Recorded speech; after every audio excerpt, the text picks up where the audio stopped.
Hello guys, welcome on our YouTube channel. Guys, आज जो topic शुरू करेंगे हम अपने चैनल का, जो टॉपिक डील कर रहा है that deals with operation research. और गाइस, ऑपरेशन रिसर्च का बहुत ही एक इंपॉर्टेंट टॉपिक है that is transportation problem. So student, transportation problem पे हमने पहले भी वीडियोस कर रखी थी। जो गाइस आज ये जो पार्ट है दैट इज इस पार्ट ट्रांसपोर्टेशन का पार्ट थर्ड है। पहले दो वीडियो जब पहले दो पार्ट किए थे, तो पहले पार्ट में हमने क्या किया, जब बेसिक फिजिकल सॉल्यूशन कैलकुलेट करेंगे ट्रांसपोर्टेशन प्रॉब्लम का, तो हमने नॉर्थ वेस्ट कॉर्नर मेथड की हेल्प से सॉल्व किया था। जब दूसरी इसका पार्ट किया था, सेकंड पार्ट किया था इस वीडियो का, वहां पे हमने जो लीस्ट कॉस्ट एंट्री मेथड है उससे हमने बेसिक फिजिकल सॉल्यूशन कैलकुलेट किया था। स्टूडेंट, तीसरा जो पार्ट है इसका, तीसरे पार्ट में हम जो थर्ड मेथड है to calculate the basic physical solution of transportation that is VAM. VAM stands for the Vogel approximation method. So guys, इस मेथड से हम क्या करेंगे, ट्रांसपोर्टेशन प्रॉब्लम को सॉल्व करेंगे। उसका जो बेसिक फिजिकल सॉल्यूशन था वो कैलकुलेट करें। सो गाइस, यहां पे हमने एक एग्जांपल ले रखी है।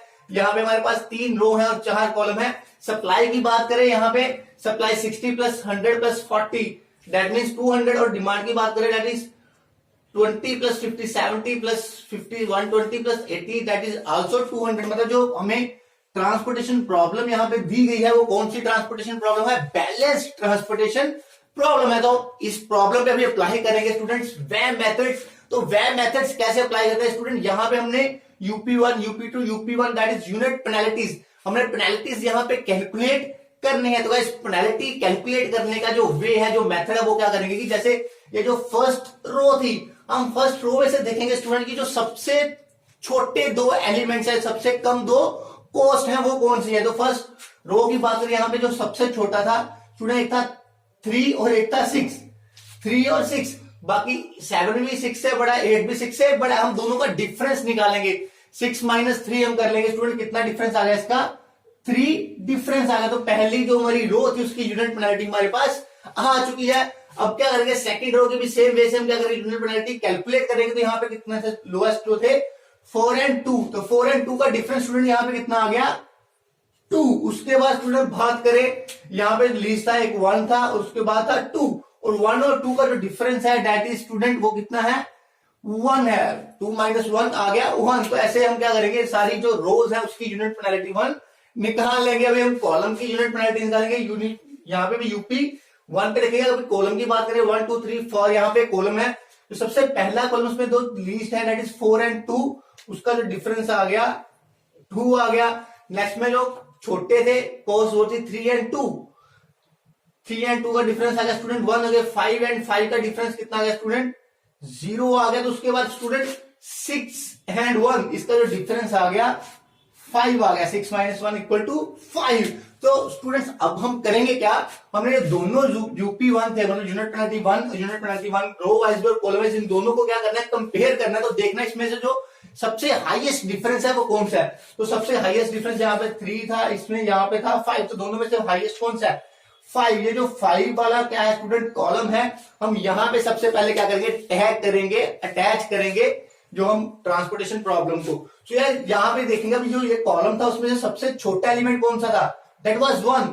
तो 1 को सबसे पहले टाई करेंगे। वो टाई करने के लिए देखेंगे हम उसके पास सप्लाई कितनी थी, यहाँ पे 40 की, यहाँ पे सप्लाई स्टूडेंट कितने की थी, 40 की थी, और डिमांड कितने की थी, 80 की थी। तो 40 की सप्लाई है, 80 की डिमांड है, हम कितने यूनिट यहाँ पे दे पाएंगे स्टूडेंट, जितने की सप्लाई है 40 यूनिट यहाँ पे दे पाएंगे। मतलब ये जो सी था, इसकी जो सप्लाई है, इस प्लॉट की जो सप्लाई है वो स्टूडेंट खत्म हो चुकी है। अब हम क्या करेंगे, यहाँ पे पहले 80 की क्या थी, पहले यहाँ पे जो डिमांड थी 80 की थी, 40 की पूरी हो चुकी है। यहाँ पे डिमांड कितनी बच गई स्टूडेंट, 40 की डिमांड और बच गई हुई है। सो स्टूडेंट, अभी उसके बाद क्या करेंगे, यूनिट पेनल्टी सेकंड कैलकुलेट करेंगे। दोबारा से सेम प्रोसीजर हम क्या करेंगे, सबसे छोटा देखेंगे, सबसे दो छोटे, जैसे 3 और 6 का आ गया स्टूडेंट, 3 ही आ गया, और इसका 4 और 2 का स्टूडेंट आ गया दोबारा से 4। अब जो थर्ड हमारी रो थी उसका कोई भी पेनल्टी नहीं है, क्योंकि यहाँ की जो सप्लाई थी वो पूरी हो चुकी थी। अब हम कॉलम वाइज आएंगे स्टूडेंट, कॉलम वाइज आएंगे। जो सी वाली रो थी इसमें जितने भी एलिमेंट्स है इसको कॉलम में भी नहीं इंक्लूड करेंगे, हम सिर्फ इन दोनों का ही डिफरेंस देखेंगे। दैट मीन 7 और 4 का डिफरेंस स्टूडेंट कितना आ गया, 3 आ गया। 3 और 2 का डिफरेंस कितना आ गया, 1 आ गया। 5 और 8 का डिफरेंस कितना आ गया स्टूडेंट, 3 आ गया। उसके बाद 6 और 10 का डिफरेंस स्टूडेंट आ गया 4। तो अब सबसे बड़ा कौन आ रहा है स्टूडेंट, ये जो 3 2 3 1 3 4 सेकंड पेनाल्टी जो सबसे बड़ा दोबारा से आ रहा है यहाँ पे 4 आ रहा है। इस रो को हम देखेंगे, इस रो पे देखिए सबसे छोटा भी कौन सा बच गया, 6 और 10, सबसे छोटा था 6। तो यहाँ पे सप्लाई कितनी थी 60 की और डिमांड कितने की बची थी 40 की। तो यहाँ पे 40 की डिमांड लगा देंगे स्टूडेंट। तो यहाँ पे जो हमारी ये जो डिमांड थी पूरी हो जाएगी। यहाँ पे 60 की सप्लाई थी, 40 की यहाँ दे दी, तो यहाँ पे भी बच गई स्टूडेंट कितने की 20 की बच गई। अब हम दोबारा से क्या करेंगे student, unit penalty third calculate करेंगे। तो यहाँ पे अभी ये वाला जो कॉलम है ये इंक्लूड नहीं करेंगे। यहाँ पे जो छोटे हैं दैट इज 7 और 3, इसका डिफरेंस स्टूडेंट आ गया 4। उसके बाद यहाँ पे छोटे थे 4 एंड 2, इसका डिफरेंस स्टूडेंट आ गया 4। तो इसका डिफरेंस नहीं निकालेंगे, यहाँ पे सप्लाई खत्म हो चुकी है। तो उसके बाद स्टूडेंट यहाँ पे देखें 7 और 4 का डिफरेंस स्टूडेंट था 3, उसके बाद 3 और 2 का डिफरेंस था 1, उसके 8 और 5 का डिफरेंस था 3। तो इसकी यहाँ पे डिमांड पूरी हो चुकी थी, यहाँ पे निकालने की जरूरत नहीं है। तो अभी जो सबसे बड़ा आ रहा है यूपी 3 में वो है स्टूडेंट 4। 7 और 3 का डिफरेंस अभी क्या करेंगे, यहाँ पे टैग करेंगे। तो यहाँ पे सबसे छोटा था स्टूडेंट 3, तो 3 था। यहाँ पे सप्लाई कितने की थी 20 की थी और डिमांड कितने की थी 50 की थी। जितने की सप्लाई है हम उससे ज्यादा यूनिट नहीं दे पाएंगे। तो यहाँ पे हम क्या करेंगे 20 को टैग कर देंगे। जो हमारी ये प्लांट की जो सप्लाई थी 60 की वो भी खत्म हो गई। तो यहाँ पे डिमांड 50 की थी, 20 की मिल गई। तो स्टूडेंट अभी कितनी बाकी है 30 की बाकी है स्टूडेंट। अब दोबारा से हम सेम क्या करेंगे, यूनिट पेनल्टीज कैलकुलेट करेंगे, यूपी 4 कैलकुलेट करेंगे। इसकी यूनिट पेनल्टी यहाँ की सप्लाई खत्म, मतलब यूनिट पेनल्टी नहीं निकलेगी। यहाँ पे 4 और 2 की स्टूडेंट कितनी आ गई, छोटे यही 2 थे, 2 आ गई, इसकी नहीं निकलेगी। यहाँ पे बात करें कॉलम 1 की, तो गाइस यहाँ पे 4 ही बाकी है और यहाँ पे 2 बाकी है और यहाँ पे 5 बाकी है। इधर की जो डिमांड थी वो फुलफिल हो चुकी थी। तो सबसे बड़ा कौन सा स्टूडेंट 5 सबसे बड़ा आ गया। तो 5 की बात करें, यहाँ पे सप्लाई थी 100 की और डिमांड थी स्टूडेंट 50 की। मतलब जितने की डिमांड है हम उससे ज्यादा यहाँ पे यूनिट्स नहीं दे पाए क्योंकि डिमांड ही 50 की है। तो मतलब ये जो थर्ड कॉलम था इसकी भी डिमांड फुलफिल हो चुकी है। जो सप्लाई थी यहाँ पे 100 की, यहाँ पे 50 की दे चुके हैं वो, ठीक है। उसके बाद बच कितनी है स्टूडेंट 50 की और सप्लाई बच गई है।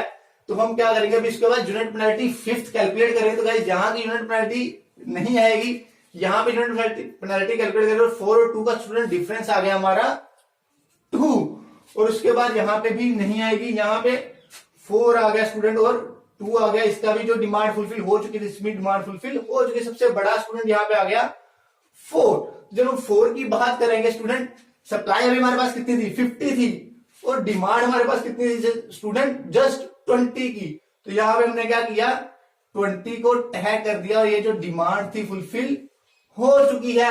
उसके बाद बात करें यहाँ पे 50 की क्या थी सप्लाई थी, तो 20 यहाँ पे दे गए तो कितनी सप्लाई बच गई और 30 की सप्लाई स्टूडेंट और बच गई। अभी जो हमारा एक सेल जो खाली रह गया स्टूडेंट वो कौन सा रह गया, ये जो 2 वाला था। ये जो सेल था कितने वाला था 2 वाला, ये खाली रह गया। देखो स्टूडेंट अब हम अगर यूनिट पेनल्टी आगे 6th भी निकालेंगे, यूपी 6 भी निकालें तो यहाँ पे हो चुकी थी। यहाँ पे स्टूडेंट खाली बच गया 2, यहाँ पे भी सारी सप्लाई खत्म हो चुकी थी।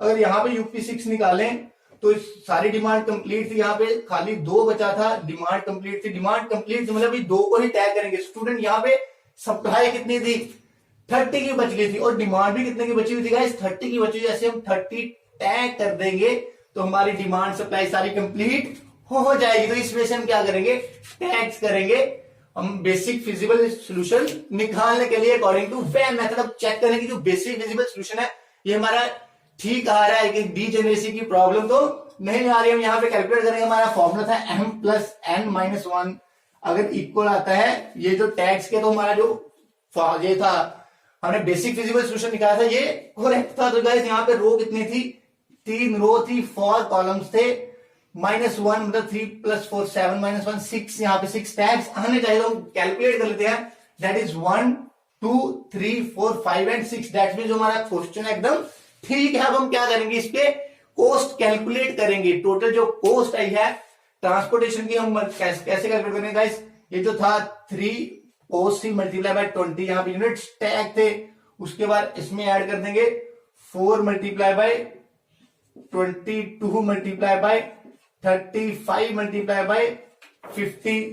56 × 40 और उसके बाद गाइस 1 मल्टीप्लाई बाय 40। तो ये सारे को जब ऐड कर देंगे तो गाइस हमारी ये आ जाएगी टोटल ट्रांसपोर्टेशन कॉस्ट। तो गाइस इस वे से हम क्या करेंगे, with the help of web method हम बेसिक फिजिकल सॉल्यूशन कैलकुलेट करना सीखेंगे। सो गाइस होप आप सबको ये जो वेब मेथड अच्छे से क्लियर हो गया होगा। सो गाइस जब हम नेक्स्ट वीडियोस करेंगे तो वहां पे हम क्या करेंगे, अभी हमने बेसिक फिजिकल सॉल्यूशन तो निकाल लिया, नेक्स्ट वीडियो में इसके ऊपर ऑप्टिमिलिटी टेस्ट अप्लाई करेंगे with stepping stone method and Modi method. So guys आगे की वीडियोस के लिए हमारे साथ बने रहने के लिए गाइस जल्दी से हमारे इस चैनल को सब्सक्राइब कर लीजिएगा। गाइस हमारे इस चैनल पे आपको आपके सारे सब्जेक्ट से रिलेटेड वीडियोस मिलने वाली हैं। So guys keep stay at home, stay happy and stay healthy guys.